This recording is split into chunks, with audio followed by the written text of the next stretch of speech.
Hello दोस्तों, स्वागत है आपका आज की क्लास में। आज की क्लास में हम आपके लिए लेके आए क्लास 10th का रियल नंबर यानी फर्स्ट चैप्टर। ये चैप्टर भाई आसान है अगर आप इसको अच्छे तरीके से समझोगे।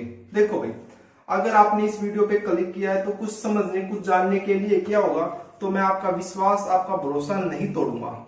आपको जरूर इस वीडियो में कुछ न कुछ नई बात सीखने को मिलेगी।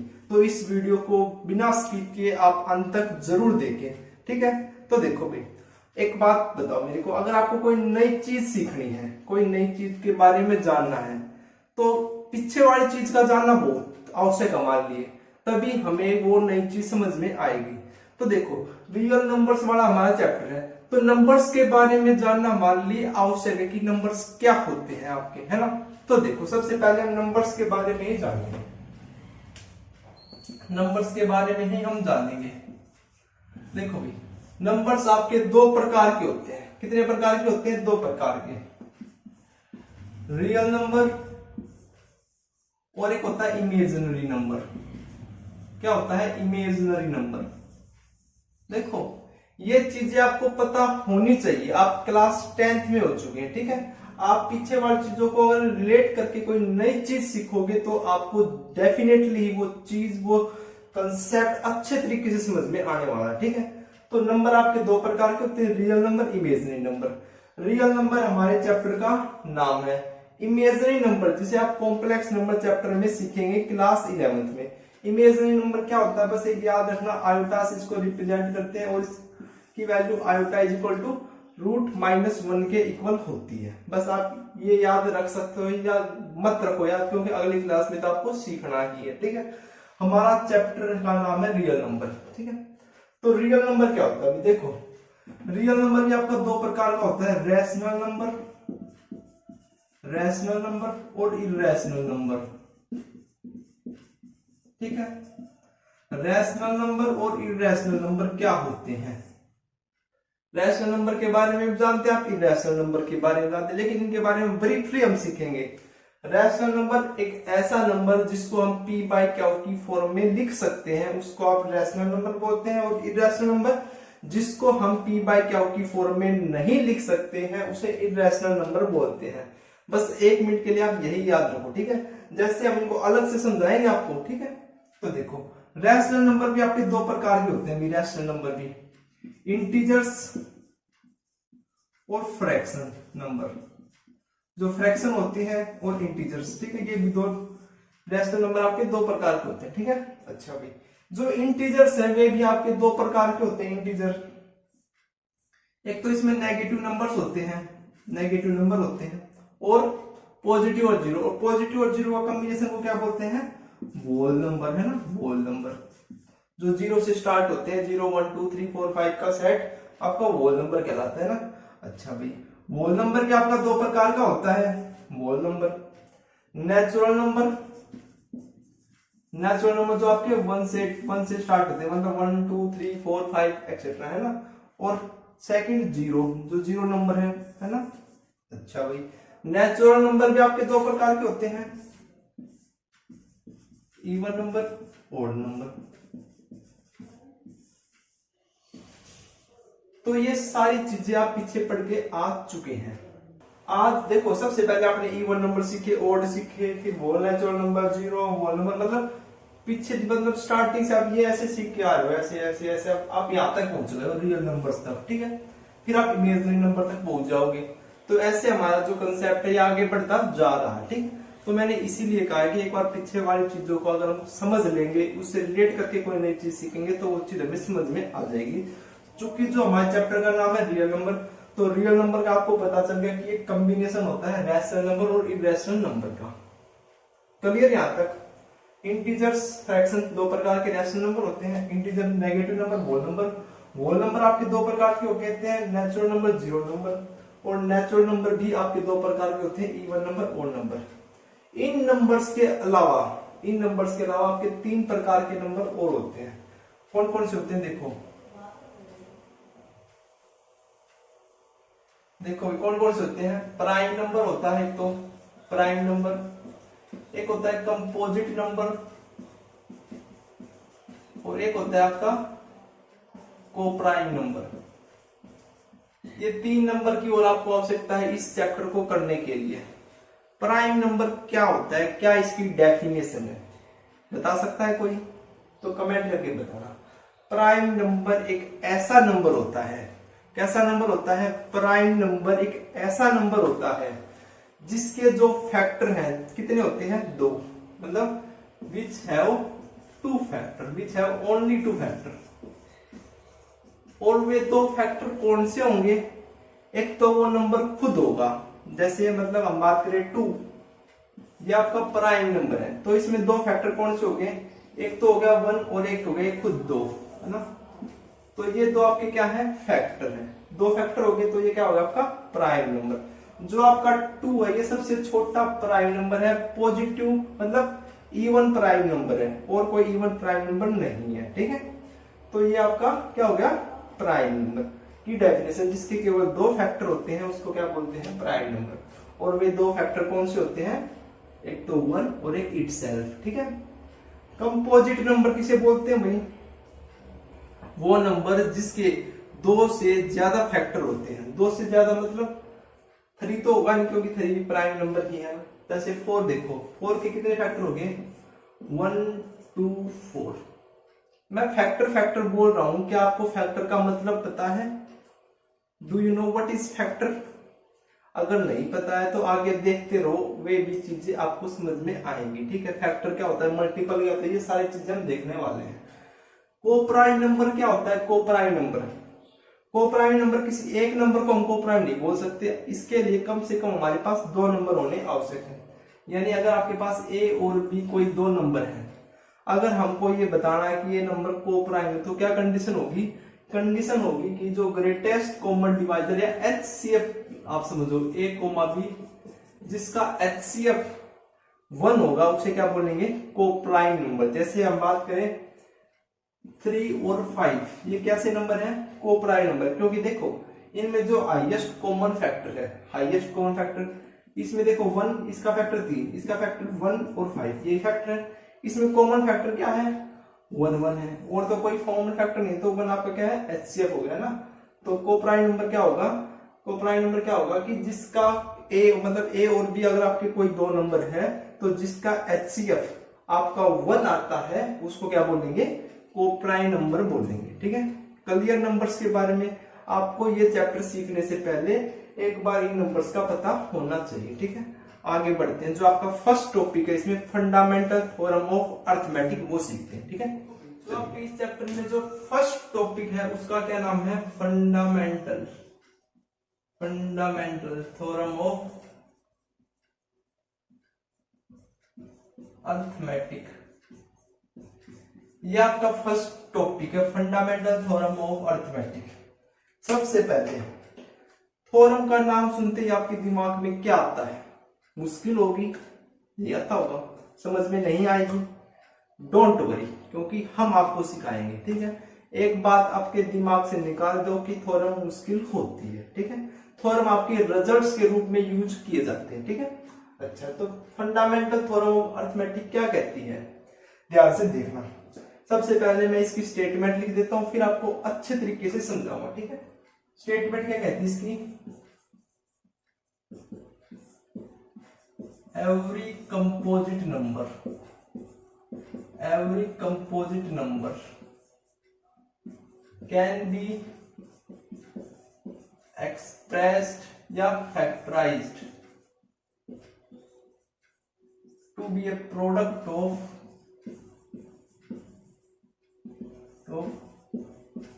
prime numbers, and this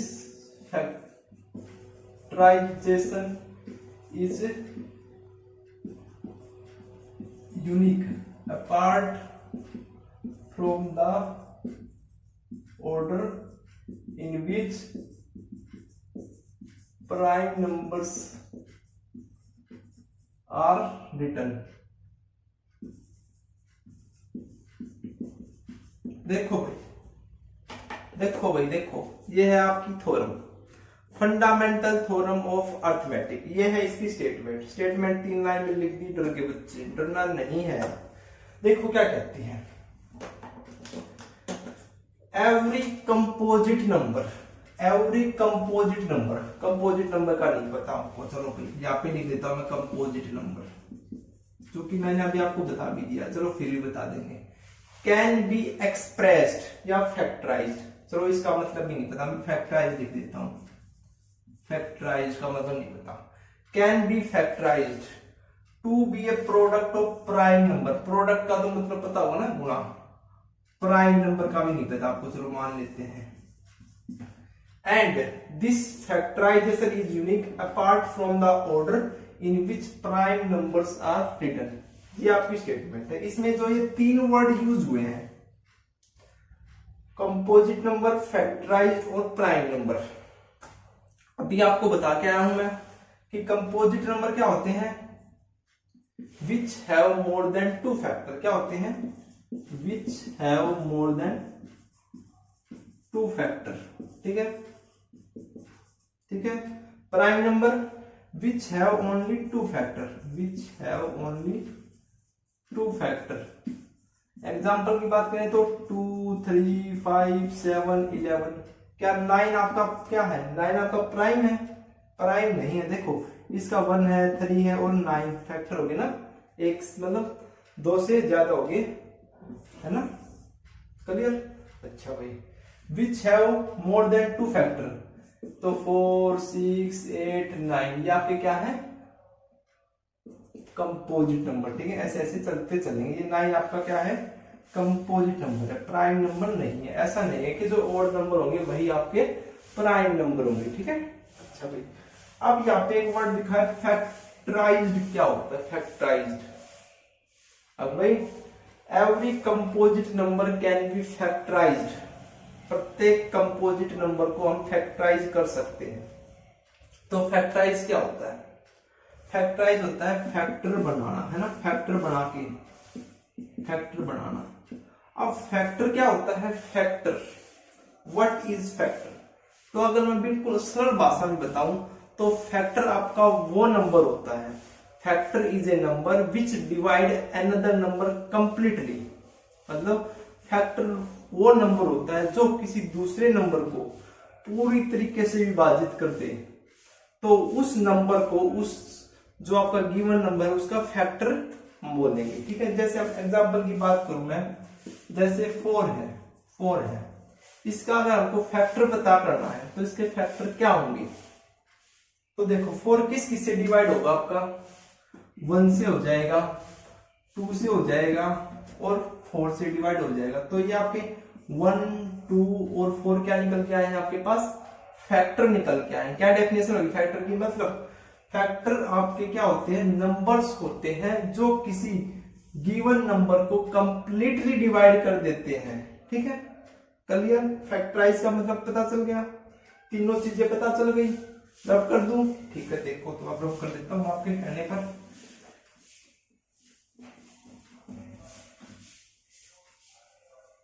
अब आ जाते हैं हम अपनी थ्योरम के ऊपर।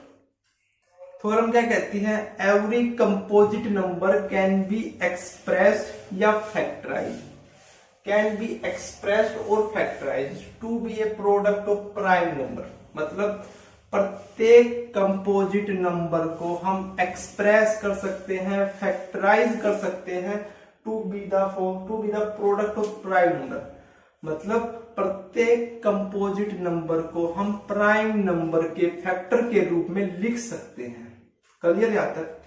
And this factorization is unique, और जो हमने फैक्टर बनाए ना उनका जो प्रोडक्ट होगा वो यूनिक होगा, उसके अलावा और कोई नहीं हो सकते। अपार्ट फ्रॉम द ऑर्डर, मतलब एक बात छोड़ दो कि ऑर्डर मतलब जिस ऑर्डर में आपने लिखा है उसको छोड़ दे दो। देखो ध्यान से क्या कहना चाहता है, एग्जांपल की सहायता से हम सीखते हैं। सबसे पहले एक कंपोजिट नंबर ले लेते हैं, मैंने ले लिया 4, 4 आपका कंपोजिट नंबर है, तो क्या कहता है इस 4 को आप फैक्टराइज कर सकते हैं, तो हम इसको फैक्टराइज करेंगे। क्या फैक्टराइज आ जाएगा आपका, 1, 2, 4, ये फैक्टर आ गए।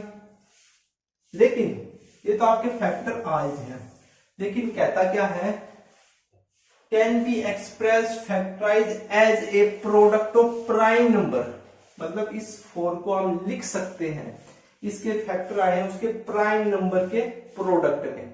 अब प्राइम नंबर तो यहाँ पे केवल 2 ही है, प्राइम नंबर तो केवल यहाँ पे 2 ही है, तो देखो 4 को आप क्या लिख सकते हो 2 2, यानी 2 2 लिख सकते हो, मतलब 2 क्रॉस 2 मतलब product of prime number, prime number के प्रोडक्ट में आप लिख सकते हो। क्लियर यहां तक? और क्या कहता है, and this factorization is unique, और जो ये फैक्टराइजेशन जो मैंने ये फैक्टर के मल्टीप्लाई किए ये आपके यूनिक होंगे, यानी 4 के अब और कोई ऐसे फैक्टर नहीं मिलेंगे आपको, 4 के आपको ऐसे और इनके अलावा और कोई फैक्टर नहीं मिलेंगे। ऐसा नहीं है कि आप इस 2 को यहाँ पे लिख दो फिर इस 2 को यहाँ पे लिख दो, इस ऑर्डर को छोड़ दे तो, ठीक है। ये आपकी क्या है, फंडामेंटल थ्योरम ऑफ अर्थमेटिक है। क्लियर? मतलब प्रत्येक कंपोजिट नंबर को हम फैक्टराइज कर सकते हैं प्रोडक्ट ऑफ प्राइम नंबर्स की फॉर्म में, ठीक है। और जो हमने फैक्टराइज किया है वो फैक्टराइजेशन आपका यूनिक होगा। क्या होगा? यूनिक होगा, apart from the order in which prime numbers are written. Apart from, ये इसको इस लाइन का मतलब क्या पता है? मतलब जैसे और कुछ नंबर लेते हैं, 6 ले लिया मैंने, तो 6 को क्या लिख सकते हैं 2 into में 3 लिख सकते हैं, प्रोडक्ट ऑफ प्राइम नंबर। अच्छा, जो मैंने 2 और 3 लिया है इसको मैं ऐसे लिख सकता हूँ 3,2, तो आप कहेंगे सर जी ये यूनिक नहीं हुआ, ये तो 2 हो गए। ऐसे भी लिख सकते हैं, ऐसे भी लिख सकते हैं, लेकिन नहीं, यही बात ये कहना चाह रहा है कि आप इनके अगर ऑर्डर को छोड़ दे तब ये यूनिक होगा। अगर आप इनके ऑर्डर को चेंज करोगे तो ये यूनिक नहीं होगा ना। तो आपको चाहे आप 2 पहले लिखो 3 बाद में लिखो, या 3 पहले लिखो 2 बाद में लिखो, बात एक ही होगी, इसको यूनिक ही माना जाएगा, ठीक है। क्लियर? तो ये आपकी फंडामेंटल थ्योरम ऑफ अर्थमेटिक कहती है। बताओ इसमें अगर आपको अब भी कोई डाउट है तो कमेंट करके हमें जरूर बताना, ठीक है। चलिए इसके ऊपर एक जो आपका एग्जांपल है वो देख लेते हैं, ठीक है। क्वेश्चन है भाई, क्वेश्चन आपका consider the number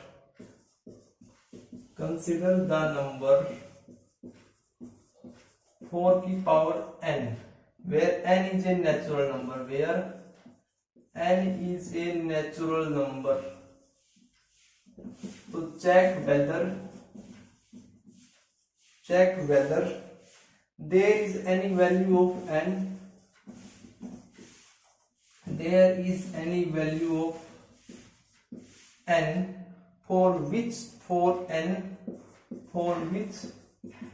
for n and with digit 0 solution में। देखो भाई ये है आपका क्वेश्चन।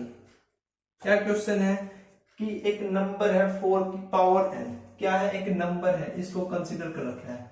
जो आपका n है वो नेचुरल नंबर है, जो n है वो नेचुरल नंबर है, यानी नेचुरल नंबर जो 1 से स्टार्ट होते हैं, ठीक है। चेक वेदर, चेक करो, there is any value of n की किसी वैल्यू के लिए, for which 4n and with digit 0, मतलब n की आप कोई वैल्यू रखो 1 2 3, मतलब कोई भी वैल्यू रखो नेचुरल नंबर की, तो क्या उसके इसका सॉल्यूशन करोगे 4 की पावर n का, तो डिजिट मतलब एंड डिजिट के ऊपर 0 आ सकता है। आपको ये चेक करके बताना है, बता सकते हो। समझ में आ गया क्वेश्चन, ठीक है। तो देखो सबसे पहले क्वेश्चन को करने के हजारों तरीके हो सकते हैं, कोई भी तरीका यूज कर सकते हैं, लेकिन हमने तो जो चैप्टर सीखा वही तरीका अपनाएंगे, है ना। अगर आपका ये क्वेश्चन मतलब उस पेपर में आता और कैसे पेपर्स में, जैसे आपके ऑब्जेक्टिव पेपर में आता, तो आप इसका डायरेक्ट आंसर ही बता सकते थे। कैसे? देखोगे 4 की पावर n नेचुरल नंबर बात करें, अगर n की वैल्यू 1 होगी तो 4 की पावर 1 4, n की वैल्यू 2 होगी तो 4 का स्क्वायर कितना आ गया 16, n की पावर 3 होगी, n की वैल्यू 3 होगी तो 4 की पावर 3 कितना आ गया 64, n इज इक्वल टू 4 होगा तो 4 की पावर 4 कितना आ गया 256। मतलब ऐसे ऐसे आता चल रहा है। अगर आप इनके n डिजिट्स को देखो, n डिजिट को देखो, एक बार 4 आ गया, एक बार 6 आ गया, एक बार 4 आ गया, एक बार 6 आ गया, तो ये पैटर्न आपका फॉलो हो रहा है। एक बार 4, एक बार 6, एक बार 4, एक बार 6, एक बार 4, एक बार 6, ऐसे आ रहा है। तो 0 तो नहीं आ रहा कहीं पे भी, ठीक है। ये तो आपको यहाँ से पता चल चुका है, लेकिन ये आपके सिलेबस में इंक्लूड नहीं किया गया है कि आपको इस प्रकार से इस क्वेश्चन को सोल्व करना है। जो थ्योरम हम सीख के आए फंडामेंटल थ्योरम ऑफ अर्थमेटिक, उसका यूज करके हम इसको सोल्व करेंगे। ठीक है, देखो एक चीज और देखो, एक चीज और समझो। अगर किसी के एंड डिजिट पे मतलब यूनिट प्लेस के ऊपर 0 है तो उसका मतलब क्या होता है, वो नंबर आपका 10 से डिविजिबल होगा, 10 से कंप्लीट डिवाइड हो जाएगा। इसका मतलब यही होगा ना, मतलब जैसे आपके एंड डिजिट के पास 50 है, 60 है, 70 है, तो ये सारे नंबर आपके 10 से डिवाइड हो सकते हैं, डिवाइड हो जाएंगे कंप्लीटली। तो इसका मतलब क्या है कि उसके फैक्टर में 10 आना चाहिए इस नंबर के में ना। और 10 का मतलब क्या, 10 को आप क्या लिख सकते हो, कंपोजिट थ्योरम की सहायता से। कंपोजिट थ्योरम मतलब जो फंडामेंटल थ्योरम, उसकी सहायता से आप क्या लिख सकते हो, 10 को क्या लिख सकते हो। 10 आपका क्या है, कंपोजिट नंबर है। 10 क्या आपका कंपोजिट नंबर, तो प्रत्येक कंपोजिट नंबर को आप प्राइम फैक्टर के प्रोडक्ट के रूप में लिख सकते हो। तो इसका प्राइम फैक्टर क्या होंगे इसके, 2 और 5। तो 2 और 5 के प्रोडक्ट में हम लिख सकते हैं, यानी जिस नंबर में आपके 2 और 5 आ जाएगा, जिस नंबर के फैक्टर में आपका 2 और 5 आ जाएगा, तो वहां पे एंड प्लेस पे 0 भी आ जाएगा। ठीक है, समझे। अच्छा भाई, अब हमारे पास नंबर दे रखा है 4 की पावर n। 4 की पावर n, सबसे पहले देखो 4 के फैक्टर बढ़ाओ।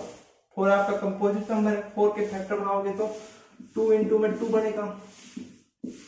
इसको मैं 2 का स्क्वायर की पावर n लिख सकता हूं, और ये आपका 2 की पावर 2n आ गया। 2 की पावर 2n आ गया, ये आ गया।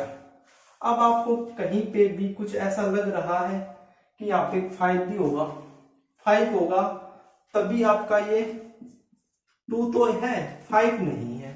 अगर 5 होता तो यहाँ पे 4 की पावर n है, वहां पे एंड में क्या आ जाता, 0 आ जाता। लेकिन 5 चूंकि नहीं है, तो हम कह सकते हैं कि फॉर एवरी नेचुरल नंबर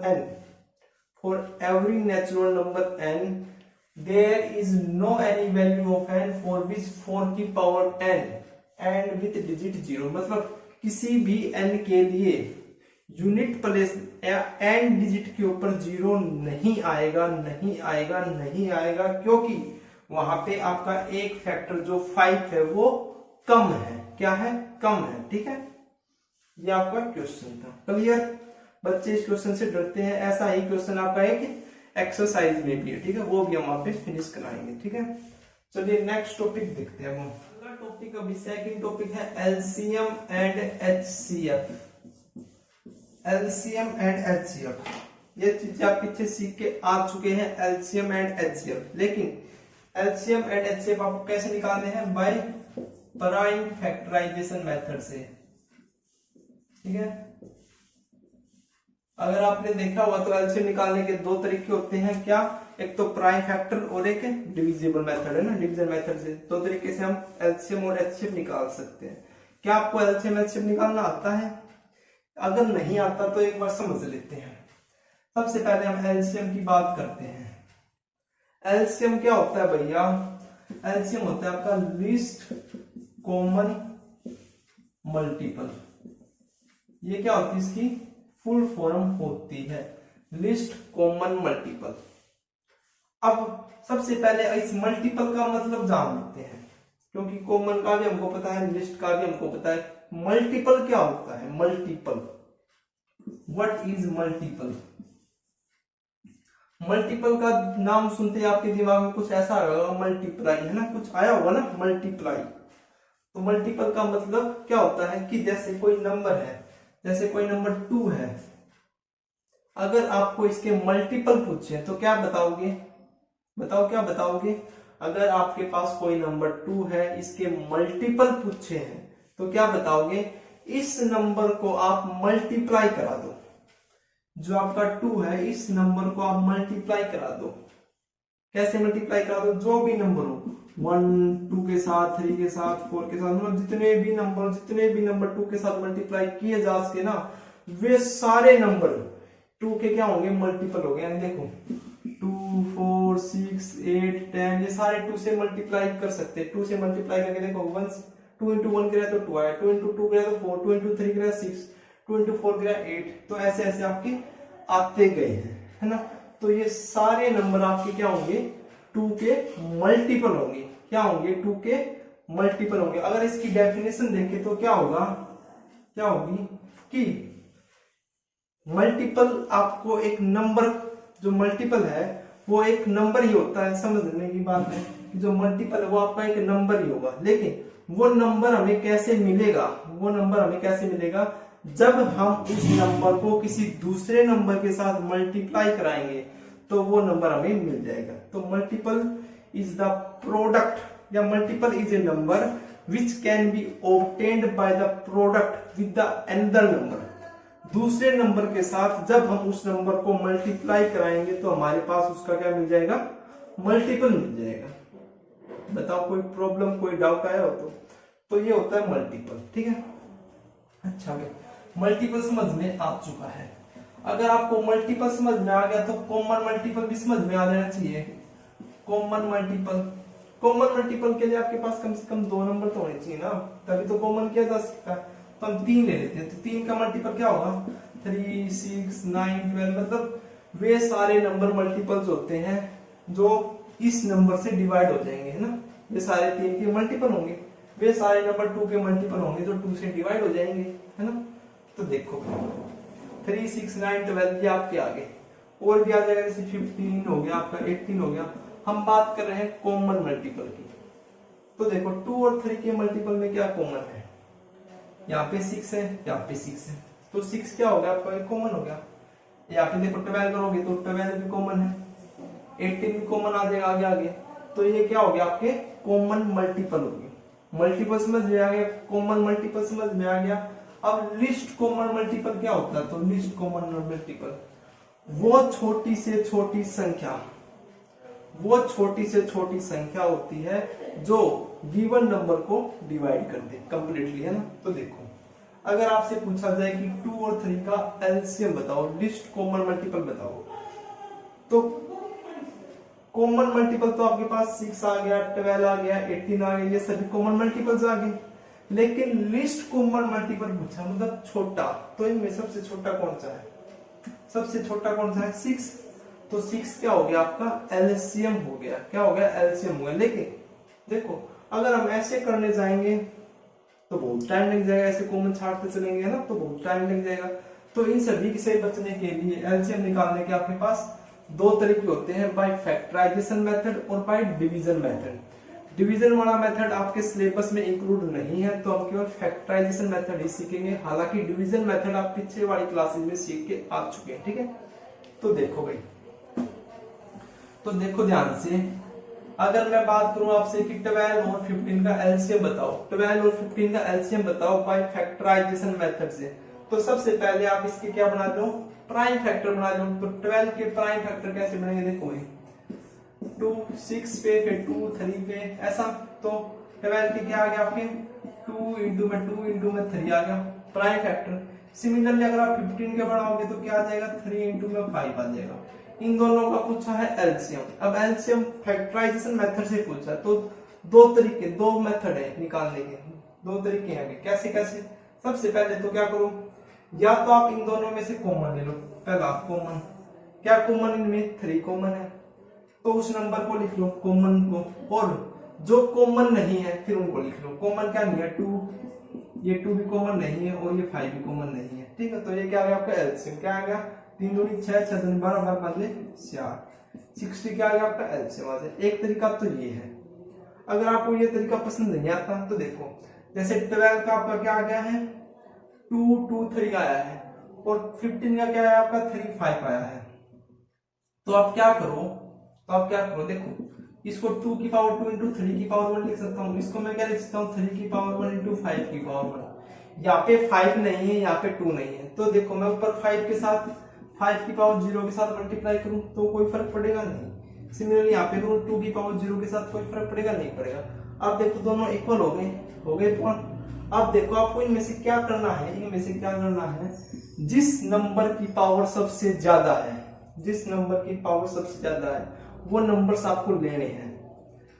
देखो यहाँ पे 2 की पावर 2 है, यहाँ पे 2 की पावर 0 है, तो ज्यादा किसकी है, 2 की पावर 2 है, तो 2 की पावर 2 ले लेंगे मल्टीप्लाई। यहाँ पे 3 की पावर 1 है, यहाँ पे 3 की पावर 1 है, तो दोनों सेम है, तो दोनों में से कोई भी एक ले लेंगे। यहाँ पे 5 की पावर 0 है, यहाँ पे 5 की पावर 1 है। कौन सी ज्यादा है? 5 की पावर 1। तो लिखो 4 इंटू 3 इंटू में 5 कितना आ गया? 60 आ गया। कितना आ गया? 60 आ गया। क्लियर है? सिमिलरली हम HCF निकाल सकते हैं। क्या निकाल सकते हैं? HCF, जिसको हाईएस्ट कॉमन फैक्टर बोलते हैं। HCF क्या होता है? Highest common factor. Highest common factor. Factor क्या होता है? फैक्टर क्या होता है? फैक्टर भी आपका एक नंबर होता है जो किसी दूसरे नंबर को अगर कंप्लीटली डिवाइड कर देता है तो वो नंबर उसका क्या होता है? फैक्टर होता है। देखो जैसे आपका 6 है, 6 के फैक्टर क्या होंगे?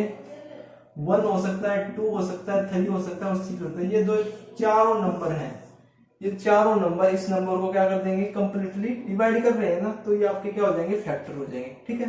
अच्छा, मल्टीपल और फैक्टर में पता चल गया ना आपको। मल्टीपल क्या होता है? मल्टीपल नंबर, मल्टीपल कैसे ऑब्टेन होता है? जब उसको किसी दूसरे नंबर के साथ मल्टीप्लाई करते हैं। ठीक है।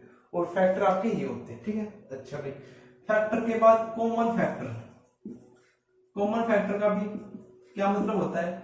जिस तरह कॉमन मल्टीपल के लिए 2 नंबर की आवश्यकता होती है, उसी तरह कॉमन फैक्टर के लिए भी 2 नंबर की आवश्यकता होगी। जैसे मैं बात कर लेता हूँ 6 और 12 है, इनके कॉमन फैक्टर क्या होंगे? देखो 6 का क्या होता है? 1 2 3 4 6 है ना। 1 2 3 4 4 तो नहीं होता ना। 1 2 3 6 और 12 का क्या होता है आपका? 1 2 3 4 6 एंड 12 ये होता है ना। 2 6 12 3 चौक 12 4 3 12 6 दूनी 12 और 12 कम 12 ये होते हैं आपके। अच्छा भाई, अब कॉमन फैक्टर की बात करें तो एक तो 1 1 होता है, एक 2 2 होता है, एक 3 होता है और एक 6 होता है। ये 4 आपके क्या होते हैं? कॉमन फैक्टर होते हैं। लेकिन HCF क्या होता है? Highest common factor. तो सबसे बड़ा वाला कॉमन फैक्टर क्या है? इनमें से 6 है। क्या है? 6 है। लेकिन आपसे क्या पूछा कि फैक्टराइजेशन मेथड से आपको निकालना है HCF। तो एक बात का ध्यान रखो, एक बात का ध्यान रखना होता है कि फैक्टराइजेशन में जब आप इनकी मल्टीप्लाई करने जाओगे ना, तो वहां पे 1 ना लिखें, क्योंकि 1 आपका ना तो क्या है? प्राइम नंबर है, ना आपका कंपोजिट नंबर है ना, तो आपको 1 वहां पे नहीं लिखना। ठीक है। तो 6 के देखो, आप 6 को कैसे लिख सकते हो?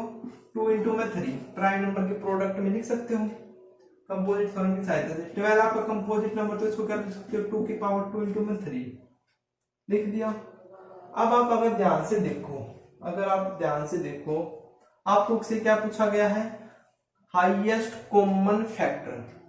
हाईएस्ट कॉमन फैक्टर क्या होगा? Highest common factor, common factor एक तो आपको ये दिख रहा होगा 3, और इनमें से क्या कॉमन है? 2 की पावर 1 कॉमन होगा, इनमें से एक 2 कॉमन होगा और इनमें से एक 3। तो 2 की पावर 1 इंटू 3 की पावर 1 कितना आ गया? 6 आ गया। क्या हो गया आपका? Highest common factor. क्लियर है? एग्जाम्पल की सहायता से हम और अच्छे तरीके से इनको जान लेंगे। ठीक है, आइए देखते हैं। देखो भाई, एक रिलेशन है आपका, वो भी आपको पता होना चाहिए। Relation between LCM and HCF एक रिलेशन है। ये रिलेशन केवल 2 नंबर्स के लिए वैलिड है। फॉर ओनली 2 नंबर्स के लिए ये आपका रिलेशन वैलिड है। ठीक है, केवल 2 नंबर के लिए हम इसको अप्लाई कर सकते हैं। क्या रिलेशन है कि HCF ऑफ A, B, अगर आपके पास A और B कोई 2 नंबर है तो ठीक है, LCM ऑफ A, B ये आपके किसके बराबर होगा? इन दोनों नंबर्स के प्रोडक्ट के बराबर होगा। किसके बराबर होगा? इन दोनों के प्रोडक्ट्स के बराबर होगा।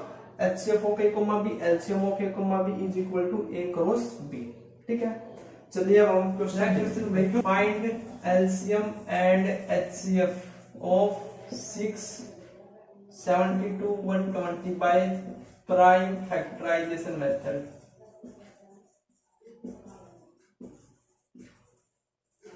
तो भाई ये है आपका next question. Find the LCM and HCF of 6, 72, 120 by prime factorization method. तो एक तरीका तो हम पिछले वाली क्वेश्चन में डिस्कस कर लिया है। अब एक और बिल्कुल सरल तरीका देखो वो क्या है। सरल तरीका मैं आपको बताता हूँ। सबसे पहले स्टेप फर्स्ट में तो आपको वही करना है कि ये प्राइम फैक्टर निकालो। तो 6 का क्या आएगा? 2 की पावर 1, 3 की पावर 1। 72 का कितना आ जाएगा भाई आपका? 36, 2, 18, 2, 9, 3 का स्क्वायर है ना, 3 3 यानी 72 कितना आ जाएगा? 2 की पावर 3 इंटू 3 की पावर 2। 120 का कितना आ जाएगा भाई? देखो 60, 30, 15 और 3 इंटू 5, यानी 1 टाउन कितना आएगा 2 की पावर 3, 3 की पावर 1 इंटू 5 की पावर 1। ये क्या आ गया आपके भाई प्राइम फैक्टर आ गया। प्राइम फैक्टर के रूप में हमने इनको एक्सप्रेस करके लिख दिया है फंडामेंटल थ्योरम ऑफ अर्थमेटिक की सहायता से, है ना, जो हमने सीखी थी। अब आपको क्या करना है, सबसे पहले देखो यहाँ पे 2 3 है, यहाँ पे 2 3, लेकिन यहाँ पे 2 3 5 है, 5 है, तो यहाँ पे भी अगर हम 5 लिख ले तो क्या लिखाना पड़ेगा 5 की पावर 0, 5 की पावर 0 ना, 5 की पावर 0 कितना होता है 1 होता है ना। अब देखो आपसे पूछा हो अगर HCF या फिर LCM, HCF का H देखो ध्यान से, H का मतलब क्या होता है हाईएस्ट कॉमन फैक्टर, बड़ा कॉमन फैक्टर। लेकिन आपको देखो इसमें क्या लेना होता है छोटी पावर वाला नंबर, ठीक है। और एलसीएम का मतलब लिस्ट कॉमन मल्टीपल, लिस्ट मतलब छोटा, लेकिन क्या लेना होता है बड़ी पावर वाला नंबर, बड़ी पावर वाला नंबर। क्यों लेना होता है ये आप समझ चुके हैं कंसेप्ट से, है ना। तो देखो भाई छोटी पावर वाला नंबर, छोटी पावर देखो यहाँ पे 2 की पावर 1 है, यहाँ पे 2 की पावर 3, यहाँ पे 2 की पावर 3 है, तो छोटी पावर किसकी है 2 की पावर 1 की है। अच्छा भाई मल्टीप्लाई, अब 3 में देखो यहाँ पे 3 की पावर 1, यहाँ पे 3 की पावर 2, यहाँ पे 3 की पावर 1, छोटी किसकी है 3 की पावर 1 है। यहाँ पे 5 की पावर 1, यहाँ पे 5 की पावर 0, यहाँ पे 5 की पावर 0, छोटी कौन सी है 5 की पावर 0।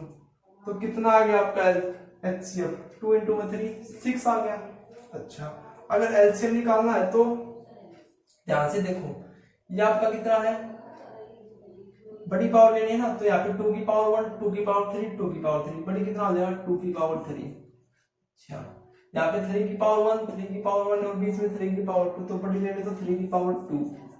अच्छा यहाँ पे 5 की पावर 1, 5 की पावर 0, 5 की पावर 0, तो बड़ी कौन सी होगी 5 की पावर 1। तो देखो 2 की पावर 3 8, 3 का 9 और 5 कितना आ जाएगा 8 5 40 और 40 गुणा में 9 360, कितना आ जाएगा आपके पास 360। तो एलसीएम कितना आ गया 360, एचसीएफ कितना आ गया 6 आ गया। ये बात अगर आपको ध्यान रह जाएगी, ये बात अगर आपको ध्यान रह जाएगी, HCF highest common factor, high का मतलब छोटा नंबर लेना है, हाई का अपोजिट रखना है, हाई तो तबड़ा ऊंचा है ना, तो हाई का मतलब छोटा यहाँ पे यूज कर लेना कि छोटी पावर वाला नंबर, और एलसीएम का मतलब बड़ी पावर वाले नंबर लेने हैं, ठीक है। तो छोटी पावर वाले ले लिए, बड़ी पावर वाले ले लिए, जो रिजल्ट आ गया आपके पास निकल के आ चुका है। तो भाई ये आपके एक्सरसाइज से पहले 1.1 एक्सरसाइज से पहले जो आपका कंसेप्ट है वो हमने आज की क्लास में डिस्कस कर लिया है।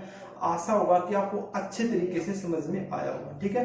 मिलते हैं नेक्स्ट वीडियो में, और नेक्स्ट वीडियो में हम आपकी एक्सरसाइज के क्वेश्चन सोल्व करेंगे, ठीक है। Thank you.